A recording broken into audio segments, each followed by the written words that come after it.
May mga bansa na nag-alok ng tulong kaugnay ng nagpapatuloy na pagresponde sa mga lugar na apektado ng tumamang magnitude 7.8 na lindol sa Mindanao.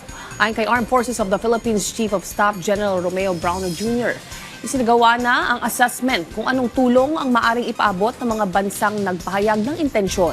Sa panig ng Office of Civil Defense, sapat pa raw ang ginagamit na resources ngayon ng pamahalaan, kung saan nasa 3,693 na rescue personnels ang nakadeploy habang on standby pa ang higit 2,000 tauhan. Marami pong mga counterparts ko na galing sa mga iba't ibang bansa ang tumawag sa akin at nag-offer ng kanilang mga tulong. Katulad po ng US, ng Japan, ng Indonesia, and other countries. So yung pong mga ginagawa natin ng mga joint operations with our allies and our partners. This is one concrete example kung saan po tayo talagang nagtutulong-tulong para sa ating mga kababayan. Kahit wala pa pong go signal, we are coordinating with these different countries, no, para mag-ready lang.